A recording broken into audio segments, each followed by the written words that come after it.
पंजाब हुकूमत का स्मोक के मामले पर भारतीय हम मनसब को खत लिखने का प्लान। कहा, स्मोक पर पाक भारत डिप्लोमेसी की ज़रूरत है। दोनों ममालिक को मिलकर इक़दाम करने होंगे। वज़ीर आला पंजाब मरियम नवाज़ का तकरीब से खिताब। बोली, स्मोक सियासी नहीं इंसानी मसला है। हवाओं को नहीं पता कि दोनों ममालिक के दरमियान बॉर्डर है। जब तक दोनों पंजाब मिलकर इक़दाम नहीं करते, स्मोक से लड़ना नामुमकिन है।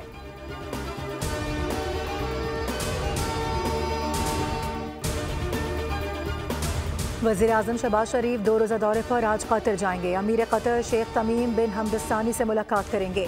तर्जुमान दफ्तर खारजा के मुताबिक दो तरफ़ा ताल्लुकात, तिजारत और सरमायाकारी में ताउन बढ़ाने पर बात होगी। कतर इन्वेस्टमेंट अथॉरिटी और कतर बिजनेसमैन एसोसिएशन के हुक्काम भी वज़ीर आज़म से मुलाकात करेंगे।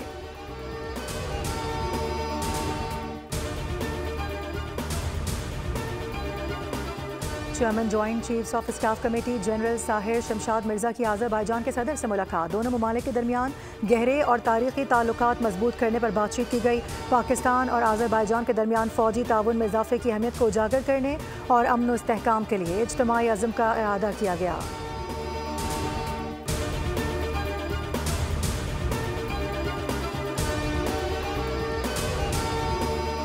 और मालूमात तक रसाई के केस में जस्टिस अतहर मिनुल्लाह का इजाफी नोट सामने आ गया। काजी फाइज ईसा के फैसले से मुत्तफिक हूँ। जस्टिस अतहर मिनुल्लाह ने इजाफी नोट में कहा कि आर्टिकल 8 रियासत को कानून साजी से रोकता है जो बुनियादी हुकूक को ख़त्म कर दे।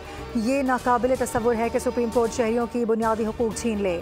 अवामी एतमाद ख़त्म हुआ तो अदलिया की आज़ादी कमज़ोर पड़ जाएगी।